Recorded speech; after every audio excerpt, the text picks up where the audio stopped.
Shalom Jemaat Tuhan, kita melanjutkan pembelajaran kita dari kitab Injil Yohanes ini. Kita masuk dalam Injil Yohanes 5 ayat 30 sampai 36. Mari kita berdoa. Mohon Roh Kudus urapi hamba-Mu, sensor tutur kata sikap hamba-Mu, sehingga hamba-Mu layak menjadi juru bicara Allah, dan setiap kami yang menonton dan mendengarnya, kami semua dibimbing oleh Roh kebenaran. Berbicara kepada kami lewat lidah hamba-Mu, dalam nama Tuhan Yesus. Amin. Yohanes 5 ayat 30 sampai 36. Kita fokus ayat 30 terlebih dahulu. Aku, kata Yesus, tidak dapat berbuat apa-apa dari diriku sendiri. Aku menghakimi sesuai dengan apa yang aku dengar. Dalam terjemahan sehari-hari disebutkan, aku tidak dapat berbuat apa-apa atas kemauanku sendiri. Aku hanya menghakimi sesuai dengan yang diperintahkan Allah, sesuai dengan yang diperintahkan Allah. Dari ayat ini kita dapat ketahui tentang ketaatan anak kepada kehendak Bapanya di surga. Ketaatan anak. Kata taat itu penting sekali. Ya, pada katanya cuma singkat saja, T-A-A-T, dibalik juga T-A-A-T. Tapi ketaatan juga sulit manusia yang berdosa untuk melakukannya. Tapi contoh yang luar biasa, ideal, ketaatan anak kepada kehendak Bapanya di surga. Kehendak anak adalah kehendak Bapa. Itu yang kita pelajari dari kitab Injil. Kehendak anak adalah kehendak Bapa. Iya. Bandingkan pernyataan Yesus waktu beliau berusia 12 tahun. Jawabnya kepada mereka, kepada orang tuanya yang mencari dia, mengapa kamu mencari aku? Tidakkah kamu tahu bahwa aku harus berada dalam rumah Bapakku? Ya, waktu itu di Yerusalem ya. Dalam King James Version dikatakan, I must be about my father's business. Aku harus berada dalam bisnis Bapakku. Bisnis ini maksudnya bukan hanya berkaitan, bisnis itu mempunyai arti urusan. Ya, bukan hanya berkaitan dengan uang ya, urusan. Aku harus berada dalam urusan Bapakku. Ya, yang penting itu. Urusan Bapa yang terpenting adalah menyelamatkan umat pilihannya. Ya. I must be about my father's business. Di situ ada tanda salib. Untuk menyelamatkan umat pilihannya, Yesus rela mati di salib. Puji Tuhan. Iya, perkataan Yesus setelah berbicara dengan perempuan Samaria juga menarik. Lihat Yohanes 4 ayat 34. Perempuan Samaria yang berdosa yang pernah mempunyai beberapa suami itu. Ya. Kata Yesus kepada mereka, kepada murid-murid yang mencari dia, yang mau mengantarkan makan siang untuk beliau. Secara manusia, Yesus adalah juga membutuhkan makan untuk jasmaninya. Ya. Tapi Yesus berkata kepada para muridnya, makananku ialah melakukan kehendak Dia yang mengutus aku dan menyelesaikan pekerjaannya. Jadi melakukan kehendak Bapa di surga sama urgensinya dengan kebutuhan kita akan makan. Kita butuh makan setiap hari 3 kali untuk kekuatan kesehatan kita. Demikian juga kita membutuhkan satu hal yang penting, yaitu melakukan kehendak Bapa di surga. Itu kata Tuhan Yesus, makananku ialah melakukan kehendak Dia yang mengutus aku dan menyelesaikan pekerjaannya. Iya. Ayat 30b, Yohanes 5 dikatakan, aku menghakimi sesuai dengan apa yang aku dengar dan penghakimanku itu adil. Penghakimanku itu adil. Ya, adil tidak identik dengan sama rata. Ya, itu definisi adil menurut komunisme. Adil disamakan dengan sama rata. Itu definisi adil menurut komunisme. Adil mempunyai makna yang berbeda. Yaitu setiap orang dituntut sesuai dengan anugerah yang telah dipercayakan kepadanya. Jadi makna definisi adil tidak sama dengan komunisme punya definisi. Adil adalah setiap orang dituntut sesuai dengan anugerah yang telah dipercayakan kepadanya. Contoh dalam Alkitab dikatakan hamba yang diberikan 5 talenta dituntut untuk dapat laba 5 talenta juga. Hamba yang diberikan 2 talenta dituntut untuk mendapatkan laba 2 talenta juga. Ini yang saya maksud dengan adil adalah setiap orang dituntut sesuai dengan anugerah yang telah dipercayakan kepadanya.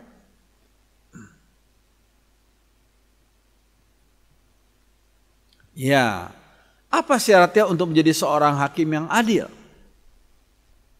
Hakim yang adil harus mendengar penjelasan dan kesaksian dari berbagai sumber. Penjelasan dan kesaksian dari berbagai sumber. Hakim yang adil harus mendengarkan penjelasan dari mereka semua. Sang hakim juga nggak boleh ada personal interest. Repotnya demikian ya. Banyak atau sebagian hakim tidak bisa bersikap adil karena ada personal interestnya, kepentingan pribadinya. Sang hakim harus punya pengetahuan yang luas dalam banyak bidang. Ya, pengetahuan psikologi, pengetahuan sosiologi, pengetahuan ekonomi, antropologi, agama dan lain-lain. Padahal kita punya pengetahuan kan terbatas ya. Sehingga hakim perlu mengundang keterangan dari beberapa saksi ahli dari berbagai macam bidang. Agar setelah mendengar kesaksian para ahli itu, Pak Hakim dapat memvonis secara adil. Karena Pak Hakim mendengar dari berbagai macam aspek, dari macam perspektif, dari berbagai macam bidang itu. Iya. Namun seorang hakim yang adil pun tidak maha tahu. Ini penting sekali. Seorang hakim yang disebut, oh dia tuh hakim adil. Tapi tetap hakim yang adil karena semua hakim adalah manusia belaka. Manusia belaka tidak maha tahu. Hakim tidak tahu motivasi hati dari orang lain. Karena motivasi itu letaknya dalam hati. Orang nggak bisa lihat dalam pikiran. Ya, sehingga hakim yang adil pun tidak maha tahu. Ya, dalam bahasa Inggris dikatakan, it is only a man whose heart is pure and whose motives are completely unmixed. Hanya orang yang hatinya itu murni dan motifnya itu enggak tercampur, who can judge another man. Orang macam gitu dapat menghakimi orang lain. And that is to say that no man can judge another man. Ya, karena kita manusia berdosa, yang seringkali motivasi kita tercampur, yang seringkali hati kita juga enggak murni, sehingga no man can judge another man. Enggak ada seorang manusia pun yang boleh menghakimi orang lain. Hanya Tuhan sendiri yang tahu segala motivasi kita yang terdalam. Ini kita perlu pelajari dari Alkitab itu. Ya. Sebagai pencipta manusia, Allah maha tahu hati dan motivasi seseorang. Allah yang maha tahu. Manusia bisa melakukan perbuatan yang nampaknya baik dan bagus, nampaknya. Hebat dia. Murah hati dia, nampaknya. Tetapi sebenarnya sebagian orang kelihatannya bagus, baik hati, tapi sayang motivasinya adalah untuk show. Atau untuk menarik hati para pendukungnya. Ya, ini bisa kita lihat pada saat masa kampanye. Ya, di berbagai negara, khususnya di Indonesia, yang sebentar lagi akan ada masa kampanye. Ya. Orang yang tadinya nggak memperhatikan sekarang memperhatikan. Orang itu, tokoh itu sekarang memperhatikan. Tapi sebenarnya dia lakukan hanya untuk masa kampanye saja. Tuhan tahu akan hati dan motivasi setiap orang, termasuk motivasi saudara dan saya. Nah, pilihlah pemimpin yang bisa sediakan pancing dan keterampilan untuk memancing daripada sekedar memberi ikannya. Ini penting sekali, ya. Kalau sekedar memberi ikannya, akhirnya orang yang kita beri itu jadi terus meminta. Tapi kalau orang itu diberikan pancing dan keterampilan untuk memancing, sehingga orang itu nggak bersandar pada sang pemberi, tapi dia bisa cari sendiri ikannya karena dia sudah punya pancing dan keterampilan untuk memancing.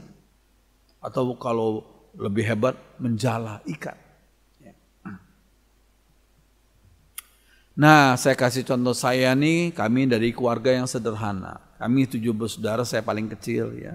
Kami dari keluarga sederhana. Orang tua waktu itu nggak bisa dukung anaknya untuk kuliah, cukup mendukung sampai anaknya lulus SMA saja.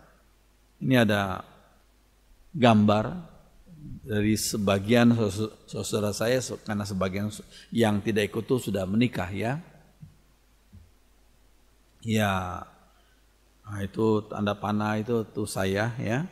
Sedangkan itu kakak saya ya, waktu itu bersama dengan calon istrinya, kemudian cici saya dan kakak saya yang laki satu lagi. Itu mami saya ya, dengan kebaya ya. Kami waktu itu tinggal di rumah sewa zaman kuno ya. Lihat itu dindingnya bukan dari tembok tapi dari triplek aja ya. Kami tinggal di gang kecil di daerah Petamburan, Gang Paksi namanya ya. Kami dulu dari keluarga yang sederhana. Tapi oleh anugerah Tuhan ya, puji Tuhan ada beberapa anak Tuhan yang memberi saya dukungan untuk program S1 sampai S3. Puji Tuhan.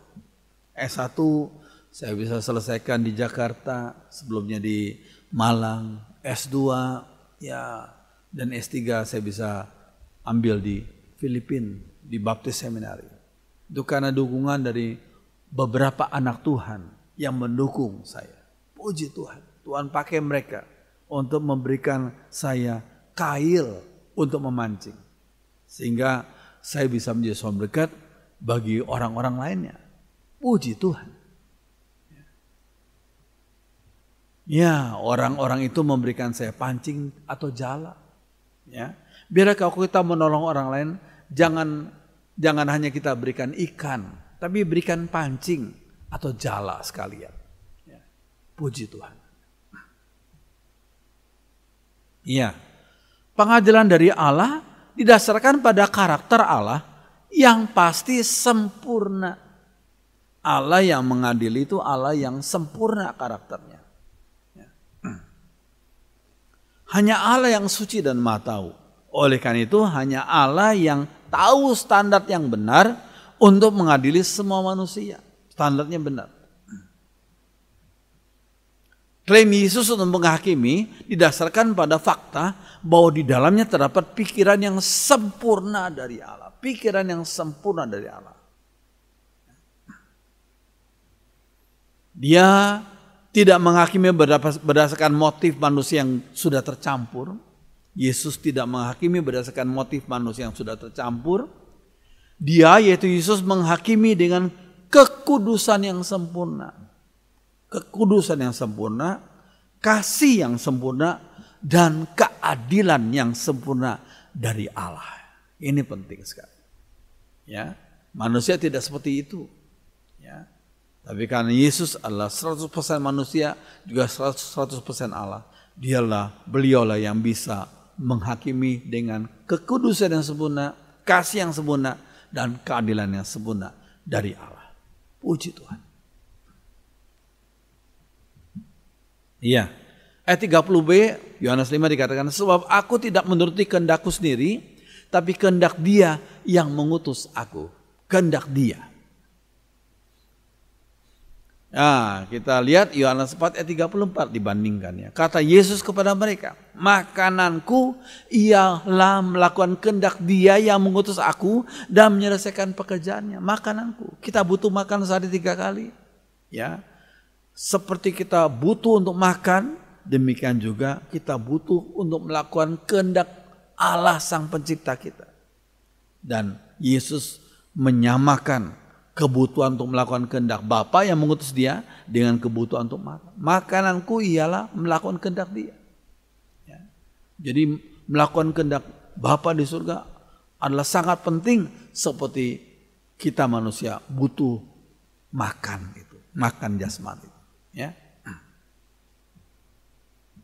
Ya, Yohanes 17 ayat 4, Yesus berkata apa? Aku telah mempermuliakan engkau di bumi dengan jalan menyelesaikan pekerjaan yang kau berikan kepadaku untuk melakukannya. Ini perkataan Yesus dalam doa Yesus yang terpanjang Yohanes 17 itu. Menjelang dia disalibkan. Aku telah mempermuliakan, I have glorified you on earth by completing the work that you gave me to do. Aku telah mempermuliakan kau di bumi dengan jalan menyelesaikan pekerjaan yang kau berikan kepadaku untuk melakukannya. Puji Tuhan. Ya, kita lanjutkan Yohanes 19 ayat 30.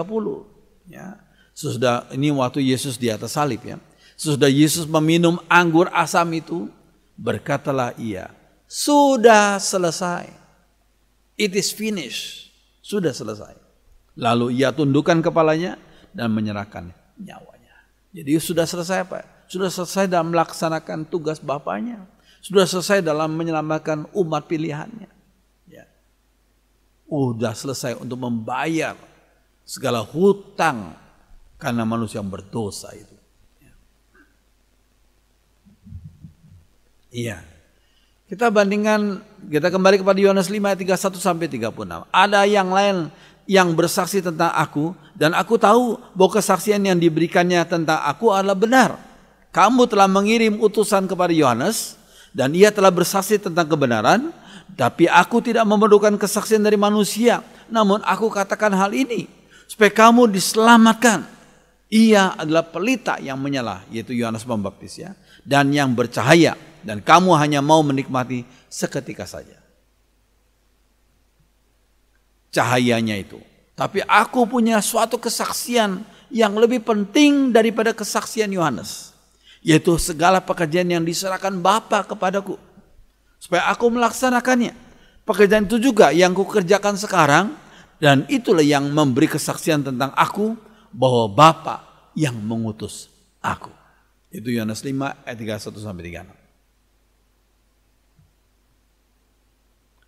Nah, sekalian perlu minimal 2 orang saksi terhadap satu dakwaan. Gak cukup hanya 1. 2 atau 3 orang saksi minimal.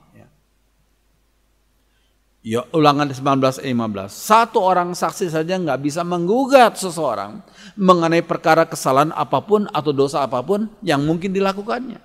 Baru atas keterangan 2 atau 3 orang saksi, perkara itu tidak disaksikan. 2 Korintus 13 ayat 1. Inilah untuk ketiga kalinya aku datang kepada kamu, kata Paulus ya. Baru dengan keterangan 2 atau 3 orang saksi suatu perkara sah. Matius 18 ayat 16. Yesus berkata, jika ia tidak mendengarkan kau, bawalah seorang atau 2 orang lagi, supaya atas keterangan 2 atau 3 orang saksi, perkara itu tidak disaksikan. 2 atau 3 orang saksi. Ya, kita bandingkan Yohanes 5 ayat 32. Ada yang lain. Nah ini, ada yang lain itu siapa? Yang bersaksi tentang aku. Dan aku tahu bahwa kesaksian yang diberikan yang lain itu tentang aku adalah benar. Siapakah yang lain itu? Yang lain itu siapa? Another dalam bahasa Inggris. Ya. Itu adalah Allah Bapa. Ada yang lain, itu Allah Bapa yang bersaksi tentang aku. Dan aku tahu bahwa kesaksian yang diberikan Allah Bapa tentang aku adalah benar. Rasul Yohanes akan kembali pada subjek pembahasan tentang Bapa. Akan kembali pada subjek pembahasan tentang Bapa. Ya. Tapi untuk sementara sang rasul, yaitu Rasul Yohanes yang menulis Injil ini, berbicara tentang seorang figur, seorang tokoh yang namanya Yohanes Pembaptis. Rasul Yohanes beda dengan Yohanes Pembaptis. Ya.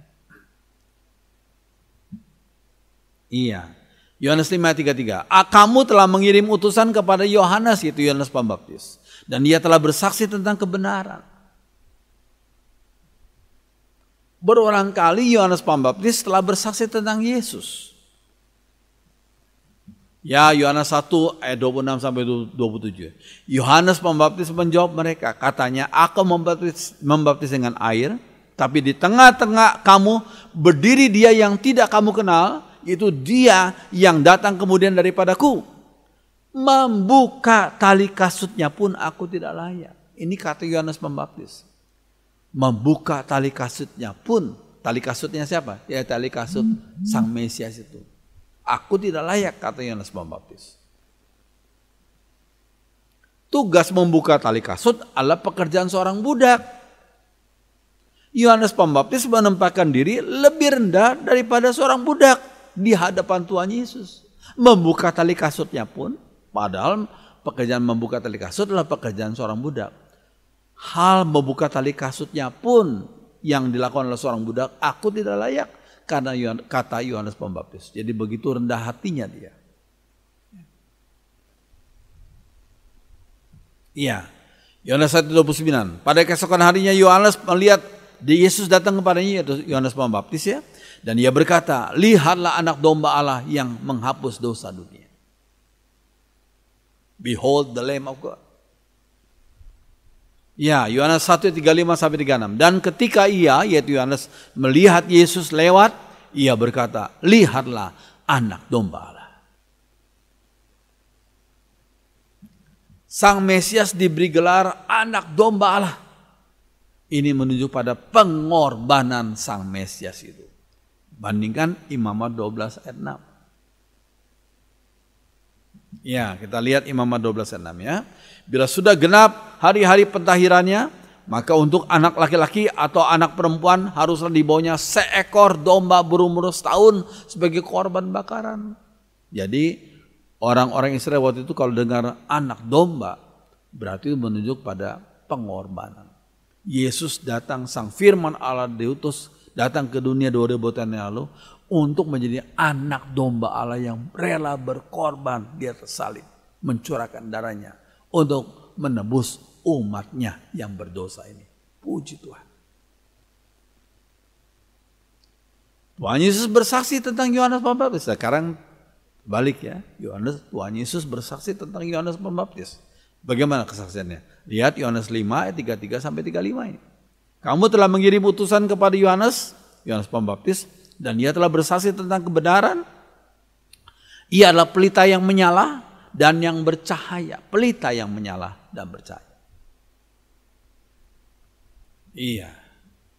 Yohanes Pembaptis itu bagaikan pelita yang menyala. Itu perkataan Yesus ya. Pelita itu memberi terang. Tapi terang itu bukan dari dirinya sendiri. Kalau pelita itu nggak punya minyak, ya pasti nggak bisa menyala. Yohanes memancarkan terang. Fungsi dari terang ialah membimbing. Membimbing supaya kita tidak salah jalan.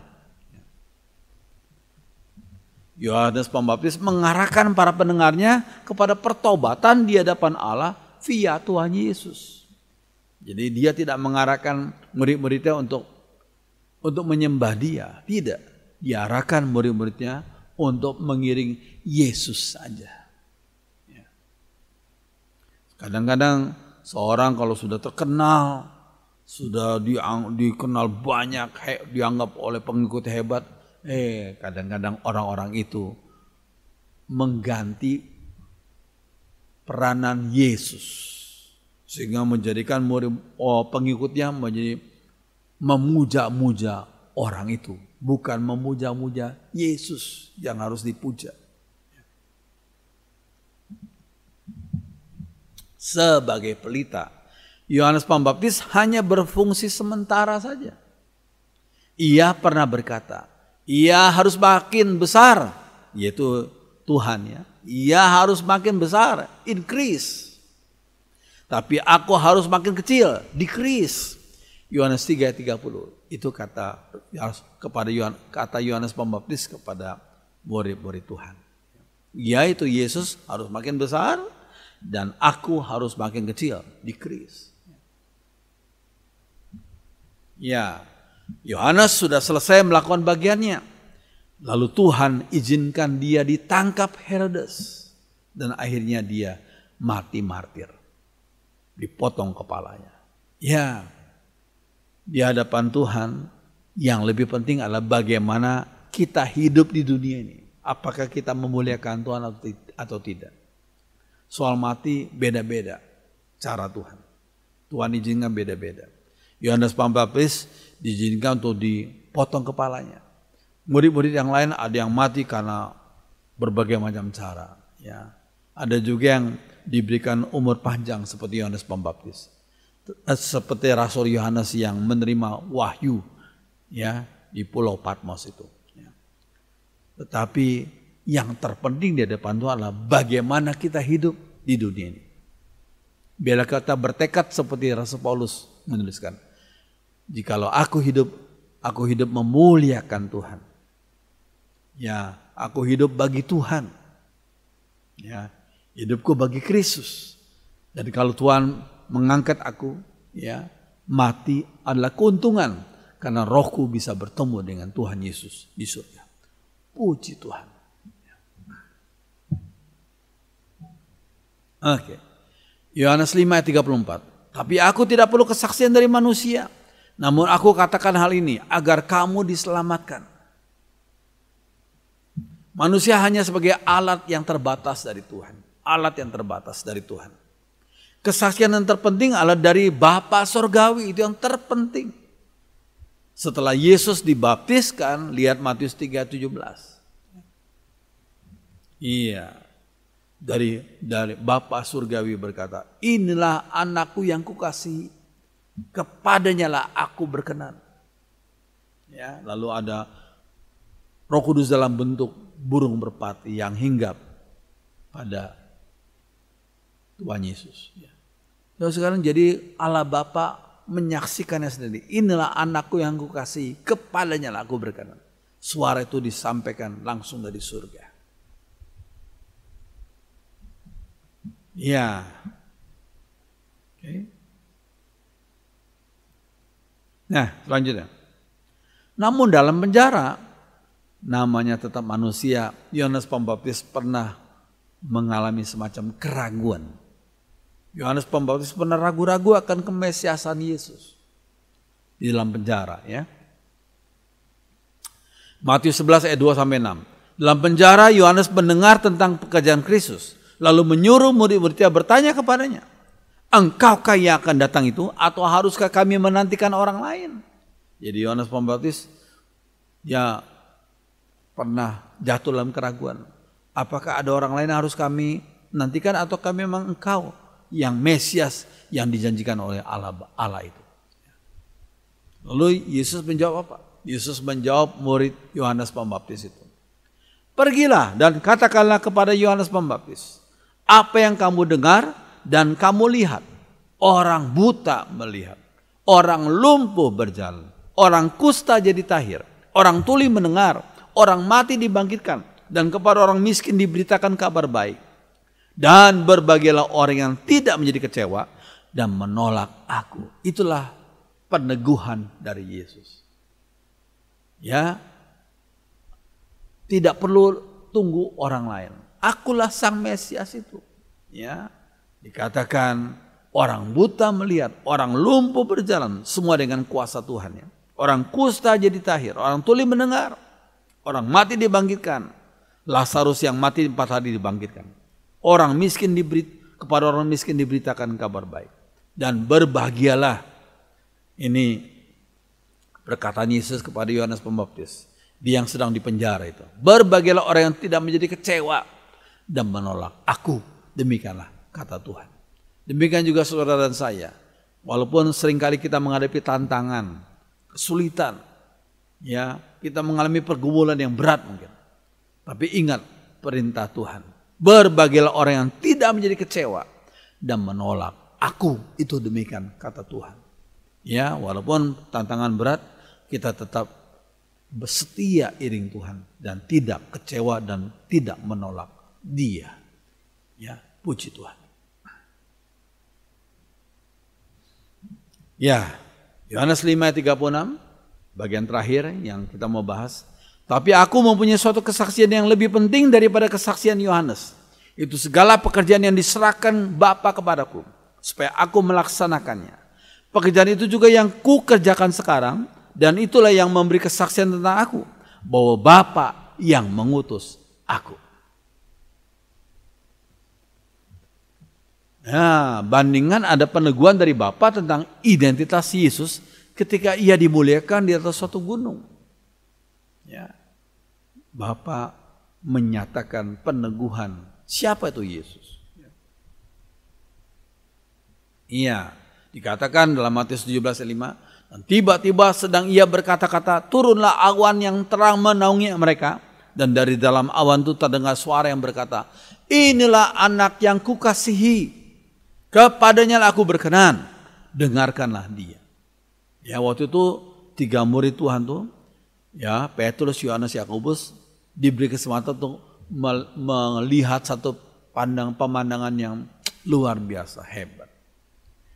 Mereka melihat Yesus yang sedang dimuliakan tuh ditemui oleh Musa dan oleh Nabi Elia. Tentunya Musa dan Nabi Elia sudah tidak ada lagi di dunia ya. Mereka sudah mendahului para muridnya. Ya. Rohnya sudah bersama Tuhan di surga. Tapi, nah ini penting. Musa dan Elia sudah mendahului mereka itu tidak datang untuk bertemu dengan Petrus, Yohanes, Yakobus. Ya, tidak datang untuk bertemu dengan Petrus, Yohanes, Yakobus. Tetapi Musa dan Elia bertemu dengan Yesus yang adalah Tuhan. Ya, sudah lihat Musa digambarkan sebagai pemegang, dia memegang loh batu yang berisi 10 hukum Taurat tuh. Ya. Kemudian Elia. Ya. Ini Musa dan Elia sebagai tanda apa? Musa itu adalah representatif Taurat. Representatif Taurat, wakilnya Taurat. Sedangkan Elia adalah representatif wakilnya semua nabi penyenama. Berarti maksudnya ini adalah kemesiasan Yesus didukung oleh Taurat, ya, dan kemesiasan Yesus didukung oleh semua nabi dalam perjanjian lama. Puji Tuhan. Ya, keduanya mendukung kemesiasan Yesus. Ya, Yohanes 5:36, ada lagi hal lainnya, tapi aku mempunyai suatu kesaksian yang lebih penting daripada kesaksian Yohanes. Itu segala pekerjaan yang diserahkan Bapa kepadaku, supaya aku melaksanakannya. Pekerjaan itu juga yang ku kerjakan sekarang, dan itulah yang memberi kesaksian tentang aku, bahwa Bapa yang mengutus aku. Ya, tugas tersebut sudah digenapi oleh Yesus. Ya, lihat Yohanes 17 ayat yang keempat. Aku telah mempermuliakan engkau di bumi dengan jalan menyelesaikan pekerjaan yang kau berikan kepadaku untuk melakukan. Pekerjaan apa di sini? Pekerjaan penebusan umat pilihannya dengan cara mati di salib dan bangkit. Oke, penebusan. Pekerjaan itu adalah penebusan bagi umat pilihan. Ya, penebusan tersebut dituntaskan Yesus di atas salib. Ya, Yohanes 19 ayat 30. Sesudah Yesus meminum anggur asam itu, berkatalah ia, sudah selesai, it is finished. Dalam bahasa Yunani-nya adalah tetelestai. Lalu ia menundukkan kepalanya dan menyerahkan nyawanya. Tetelestai. Ya, tetelestai, it is finished itu saya bisa bandingkan. Ini hanya pembandingan. Ini seorang yang sudah mendaki gunung puncak yang tertinggi di dunia. Itu Gunung Everest. 8.849 meter. Luar biasa. Ketika sampai di puncak pasti melalui pergumulan yang berat ya. Sampai di puncak dia angkat tangan. Wih, it is finished. Aku selesai menaklukkan puncak yang tertinggi di dunia ini. Ya, itu hanya perbandingan. Tapi Yesus selesai dalam hal tugas yang luar biasa, misi penebusan umat pilihannya dengan cara mengorbankan dirinya, mati di salib, mencurahkan darah yang suci di atas salib, dan kemudian bangkit kembali. Puji Tuhan. Iya. Kata tetelestai itu, it is finished itu bukan hanya berarti I survive. Aku selamat dengan berbagai macam cara. Bukan. Tapi berarti aku telah melakukannya dengan tepat. Aku telah melakukan dengan tepat seperti yang harus aku lakukan. Ini penting. Aku melakukan dengan tepat seperti yang harus aku lakukan. Itu yang dilakukan oleh Yesus dalam penebusan umat pilihannya.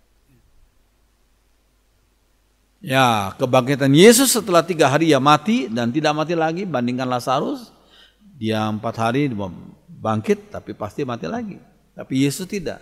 3 hari dia mati, dia bangkit dan tidak mati lagi. Dia naik kembali ke surga.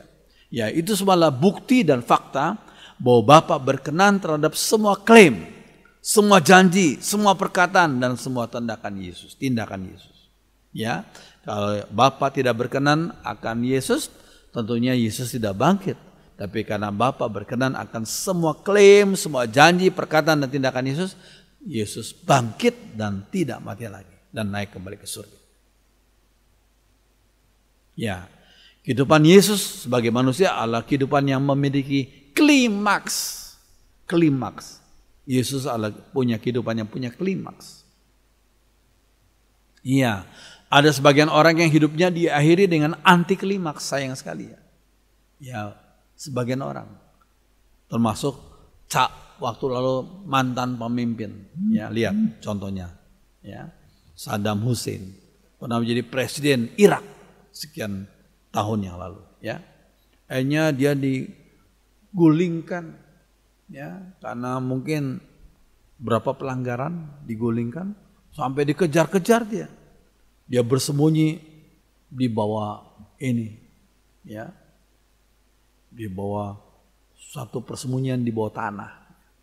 Ya. Tapi ada ketahuan, ditangkap dia.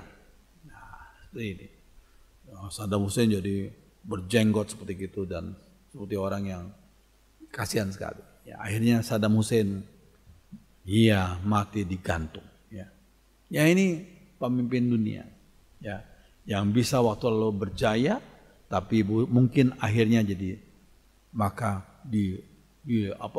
dibenci bahkan dikejar-kejar. Itulah pemimpin dunia. Tapi Yesus lain. Yesus sudah menggenapi segala tugas, segala misi dari Bapa dalam hal penebusan, dan dia mengakhirinya dengan kemenangan.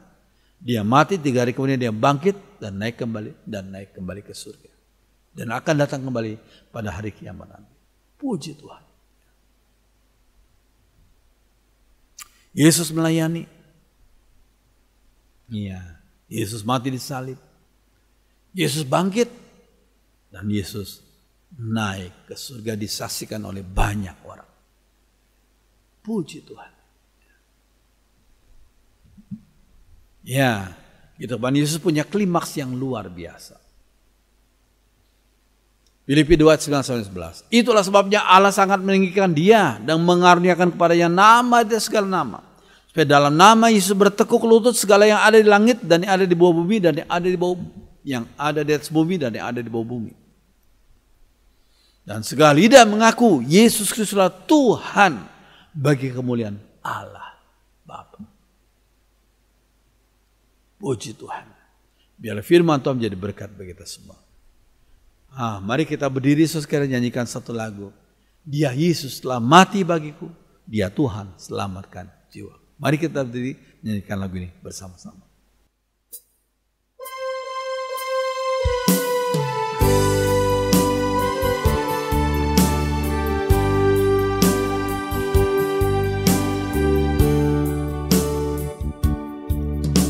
Ya Yesus telah mati bagiku. Ya Tuhan selamatkan jiwaku. Bagi Dia pujianku tak dapat ku balas kasih-Nya. Dia angkatku jadi anaknya. Beri damai di dalam hidupku. Bagi Dia sembahku, hanya Dia segalanya bagiku. Mari kita angkat tangan kanan kita. Bagi Dia segala pujian, hormat serta syukur kekal selamanya.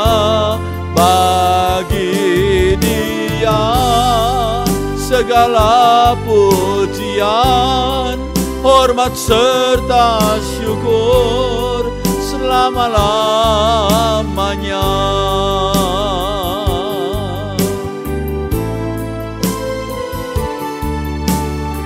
Perempuan saja, ya Yesus telah mati bagiku. Ya Yesus telah mati bagiku. Ya Tuhan, selamatkan jiwaku. Bagi Dia pujianku, tak dapat ku balas kasih-Nya.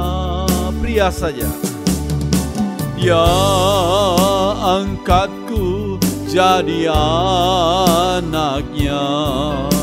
Beri damai di dalam hidupku. Bagi Dia sembahku, hanya Dia segalanya bagiku. Bersama-sama angkat tangan kamu. Bagi Dia segala pujian, hormat serta syukur kekal selamanya. Bagi Dia segala pujian, hormat serta syukur selama-lamanya. Hormat serta syukur, hormat serta syukur selama-lamanya. Terima kasih, kami sungguh bangga karena kami mengenal Tuhan Yesus yang luar biasa. Ialah Tuhan pencipta dan penebus kami. Terima kasih, ajar kami untuk tetap setia mengiring Tuhan dan tetap menghormati Tuhan sebagai Tuhan dan penebus kami. Terima kasih Tuhan, dalam nama Tuhan Yesus. Haleluya. Amin. Silakan duduk, Tuhan berkati.